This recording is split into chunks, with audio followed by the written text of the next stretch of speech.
The silence in Starbound 6 was stifling, each crew member weighed down by the realization that their teammate was gone without a trace. Ethan's disappearance left a haunting emptiness in their ranks, an absence that felt wrong, unnatural. But it was the way he had vanished, the eerie, distorted echo of his voice, the strange mist that seemed to swallow him whole, that filled them with a dread they couldn't shake. Captain Ellis stared at her screen, her jaw clenched as she reviewed their recordings, looking for any clue that might explain what had happened. She had known the dangers of uncharted territory, had anticipated the possibility of loss. But this was beyond any nightmare she could have imagined. The whispers of her father's last mission nagged at the edge of her mind, but she forced herself to focus. They had to keep moving, had to understand the forces at play on Selene 9 if they were to have any chance of surviving. "We need to continue the investigation," she said finally, her voice resolute though her heart felt anything but steady. "Ethan's gone, but maybe we can find out what happened to him and prevent it from happening again." Yasmin looked up from her equipment, her eyes shadowed with fear, but her resolve unbroken. She nodded, beginning diagnostics on the malfunctioning environmental sensors. Calder, too, seemed shaken, his hands trembling slightly as he gathered his instruments. He was unnervingly quiet, his mind clearly churning with a mix of fear and scientific curiosity that he struggled to keep in balance. The crew stepped outside the ship once again, their footsteps heavier with apprehension as they ventured back into the mist-covered landscape. The faint pulse that had haunted them earlier seemed to linger in the background, almost like a distant memory, barely perceptible yet somehow always present. Ellis led them down the path they had previously taken, her flashlight beam cutting through the mist to reveal the towering, jagged formations that loomed ahead. The strange, spire-like structures looked even more unnatural now, their twisted forms appearing almost like the fossilized remains of something ancient and once living.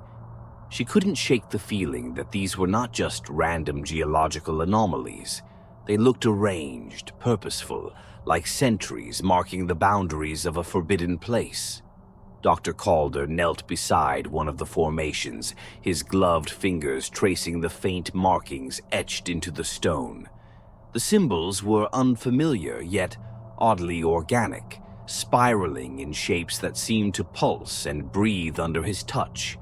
He muttered to himself, lost in his thoughts, before glancing up at Captain Ellis. "These carvings," he said, his voice barely a whisper, "they're not just marks. They're structured, a pattern, a language, maybe even a warning.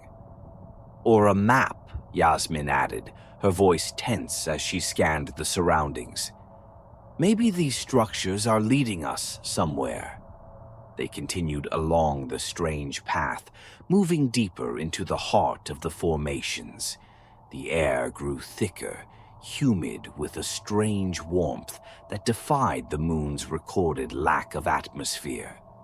The mist clung to them, denser now, pressing down as though trying to force them back, to prevent them from going any further. At last they came upon an opening, a wide, hollowed-out chasm that stretched downward into darkness. It was immense, far larger than they had anticipated, its walls lined with the same strange symbols they had seen above. Calder aimed his flashlight down, revealing layers of twisted shapes embedded into the walls of the chasm. The shapes grew more distinct the deeper they went, revealing outlines of skeletal remains, distorted and warped. What is this place?" Yasmin whispered, her voice thick with dread.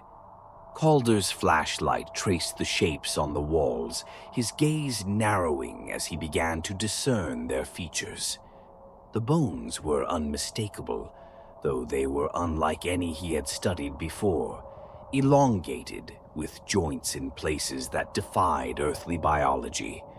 Some appeared almost human, while others were twisted into grotesque configurations, their limbs interlocked with one another in an intricate web of remains. Many of the skulls bore signs of trauma, deep fractures and dents, as if they had suffered unspeakable violence.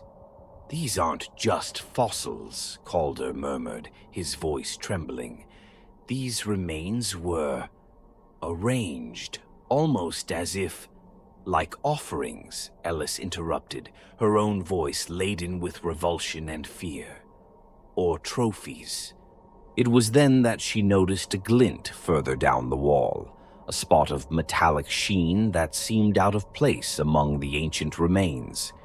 She approached, squinting as her flashlight illuminated the object, a torn, battered spacesuit, embedded partially in the rock, its visor shattered.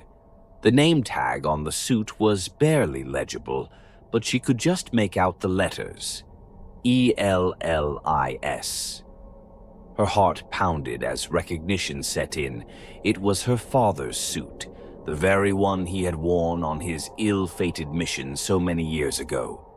A chill crept up her spine as she took a step back, her mind racing to piece together what this meant.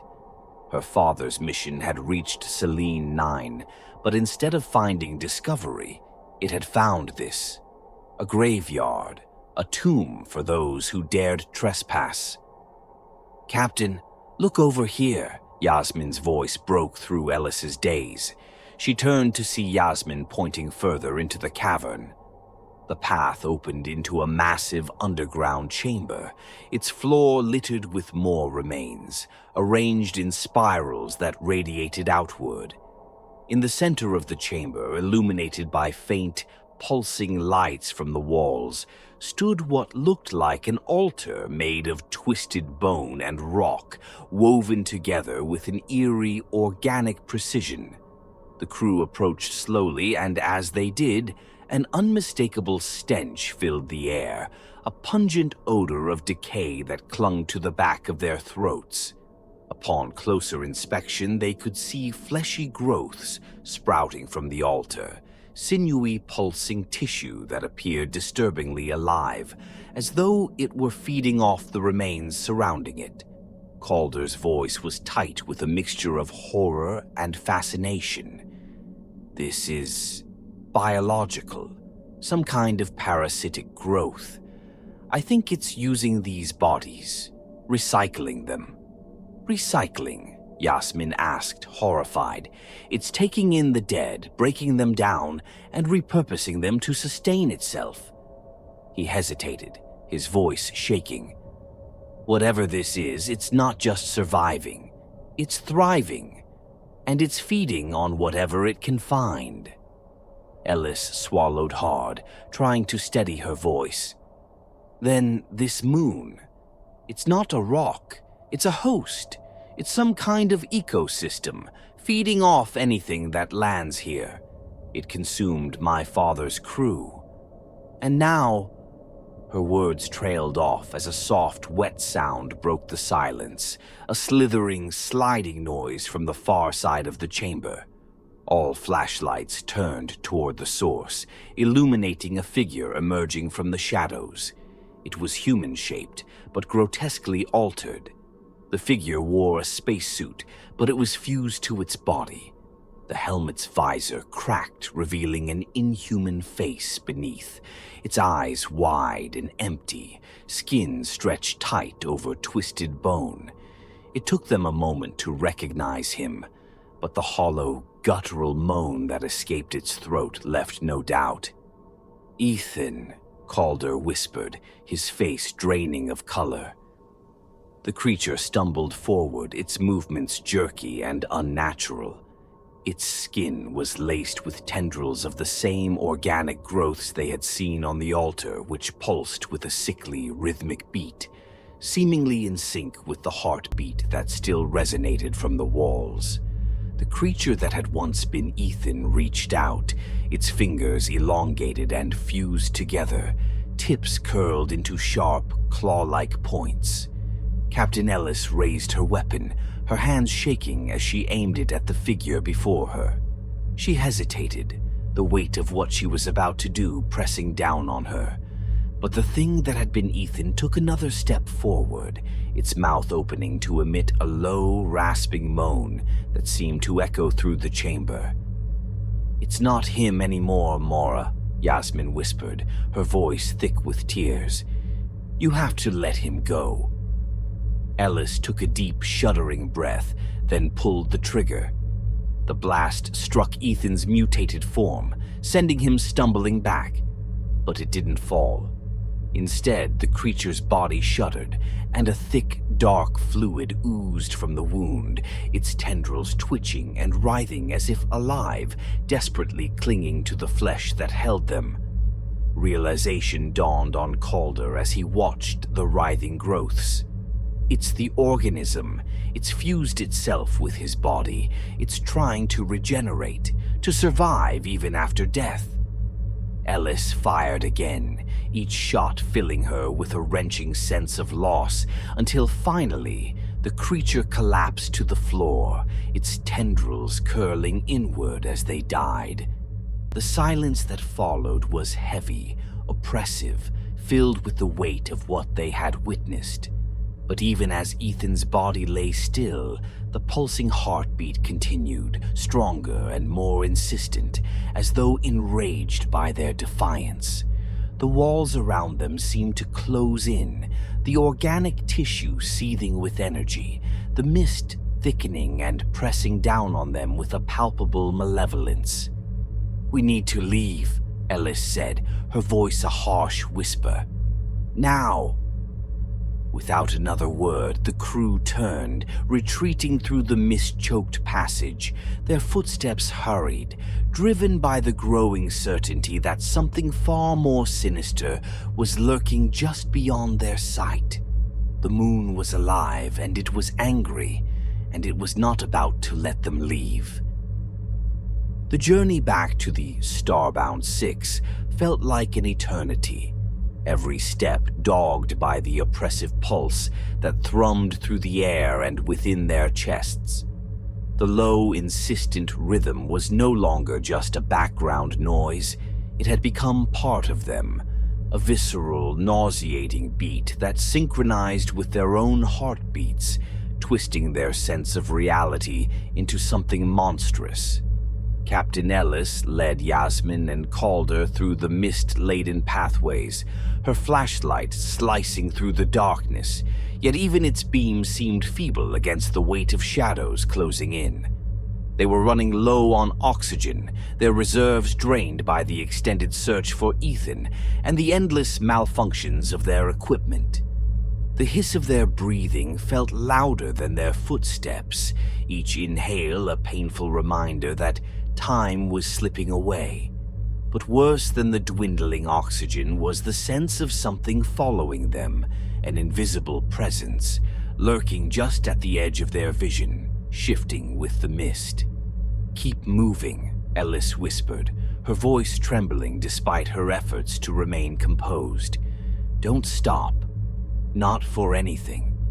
The three of them trudged forward, their bodies aching from exhaustion and fear. Calder lagged behind, his gaze distant, distracted by a dull throbbing that seemed to pulse from within his own flesh. He lifted his arm, his sleeve rolling back to reveal his forearm, where faint, sickly green veins spread beneath his skin like spider webs. The sight filled him with a nameless dread, an instinctive horror that clawed at his mind, but he said nothing, forcing himself to keep up. The ship came into view, a faint silhouette against the mist, a beacon of safety, the last semblance of sanctuary in this alien hell. But even as they reached the ramp, Ellis felt the hairs on her neck rise, the primal instinct of being hunted seizing her as she turned to face the darkness behind them. A figure loomed at the edge of the mist, its shape distorted, its body twisted in grotesque angles.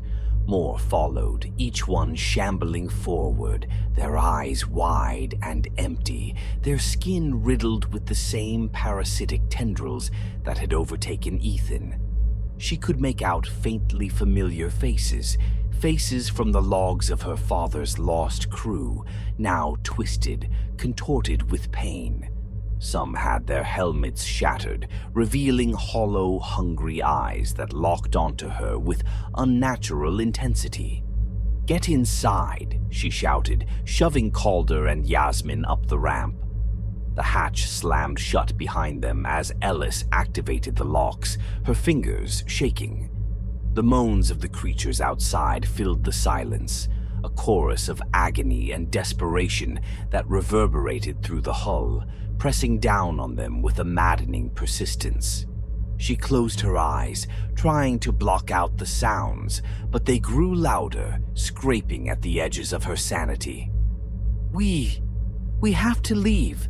We have to get off this moon," Yasmin whispered, her voice trembling as she slumped against the wall, her face pale and eyes wide with terror. Calder nodded, but his expression was distant, his gaze unfocused. The veins on his forearm had spread further, crawling up to his elbow, and the skin around them was beginning to bulge, as if something beneath it was writhing, eager to break free. Ellis noticed and her heart sank. "Calder, what's happening to you?" He looked down at his arm, a flicker of panic crossing his face as he pulled his sleeve over the veins. I don't know. I think I touched something back there, in the chamber. The growths, they're in me." Before she could respond, he doubled over, clutching his stomach, his face contorted in agony. His skin began to ripple, bulging unnaturally as something beneath the surface squirmed and writhed, pressing against his flesh. His breaths grew labored, punctuated by sharp gasps as he fell to his knees. "Help me," he whispered, his voice a broken plea, his eyes locking onto Ellis with a terror she'd never seen before. "Please, don't let it take me."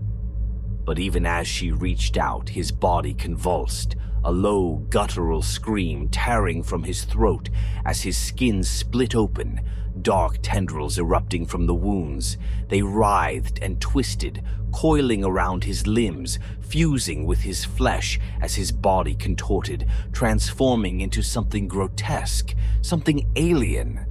Yasmin screamed, scrambling backward, her eyes wide with horror as she watched her friend's transformation. Ellis felt a swell of nausea, a wave of helplessness that threatened to pull her under, but she couldn't let it consume her. Not now. With a final, agonized scream, Calder collapsed to the floor, his body twitching as the tendrils coiled around him, their pulsating movements growing weaker until they finally lay still. Ellis forced herself to breathe, her mind racing as she tried to process what had just happened, but she knew one thing for certain: they couldn't stay here. "Yasmin, get to the controls," she said, her voice barely steady. "We're launching, now." Yasmin nodded, still trembling, but managed to pull herself to her feet. She stumbled to the cockpit, her hands fumbling with the controls as she activated the launch sequence. Ellis took a last, haunted look at Calder's remains, a pang of guilt and sorrow piercing her heart. But she turned away, forcing herself to focus on survival, on escape. As the engines roared to life, the ship shuddered, the vibrations resonating through the hull. Ellis could feel the creatures outside, their desperate moans rising in pitch, growing frantic as they sensed their prey slipping away. They clawed at the exterior, their fingers scraping against the metal, their faces pressed against the viewport, hollow eyes filled with longing and rage. But as the Starbound 6 lifted off, breaking free of Selene 9's grip, Ellis felt a flicker of hope. They were leaving, escaping the nightmare that had claimed so many before them. The creatures' forms grew smaller, their moans fading as the ship climbed higher, pushing through the thin, hostile atmosphere. But as Yasmin guided the ship away, Ellis noticed a faint, pulsing glow on her hand, a tiny, sickly green vein snaking across her palm. Her stomach twisted with dread as she pulled her sleeve back, revealing more veins creeping up her arm, spreading slowly, insidiously. "No," she whispered, her voice choked with horror. Yasmin glanced over, her face draining of color as she realized what was happening. No, Mora. We're leaving. We're safe. We have to be safe." But even as she spoke, the heartbeat returned, faint but persistent, a familiar rhythm that pulsed within them both, synchronizing with their own. It wasn't the moon that had been the threat, it was the life on it. And that life was now within them, nestled in their bodies, spreading with each heartbeat. Selene 9 had not just been a predator. It had been a contagion, a parasite that would hitch a ride to Earth, hidden within the survivors who had dared to set foot on its surface. Captain Ellis felt a cold calm settle over her. She knew what she had to do. She looked at Yasmin, the young engineer's face filled with denial and desperation, her hands shaking as she clung to the controls. "Yasmin," Ellis said softly, her voice firm but gentle. "We can't go back." Yasmin's eyes widened, her breath catching as she realized what Ellis meant. She shook her head, tears streaming down her face. "No. There has to be another way. We can't. Mora, we can't." But Ellis reached over, placing her hand on Yasmin's trembling fingers, and looked into her eyes with a final, sorrowful determination. "If we go back, we'll bring this thing with us. We'll doom everyone." Yasmin's sobs filled the cockpit as she nodded, broken and defeated, as the weight of their fate settled upon her. She watched as Ellis entered the override sequence, her hands steady as she set the ship on a direct course toward Hesperia's gas clouds, a descent that would crush the ship, incinerating them and the alien life they carried before it could reach another world. As the ship turned toward the vast, swirling expanse of Hesperia's atmosphere, Ellis felt an odd peace. The heartbeat still throbbed in her veins, insidious and hungry, but she knew it would end here, with them. The ship accelerated, the roar of the engines filling the silence as they plunged into the gas giant's thick clouds, its crushing pressure tearing at the hull. Yasmin's hand found hers, their fingers entwining in a silent farewell, their breaths steady as they braced for the end.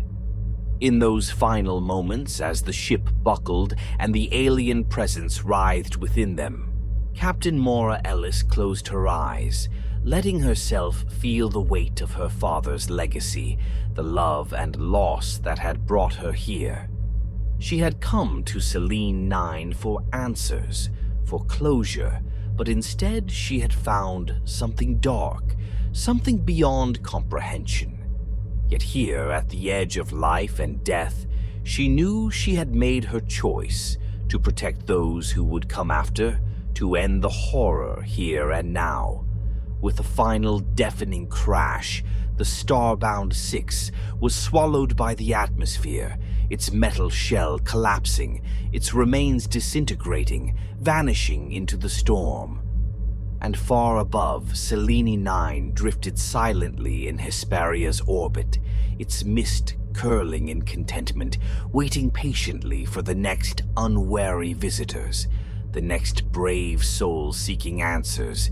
it would consume whole, leaving only bones and memories as its dark legacy continued. Continuation of the story coming soon.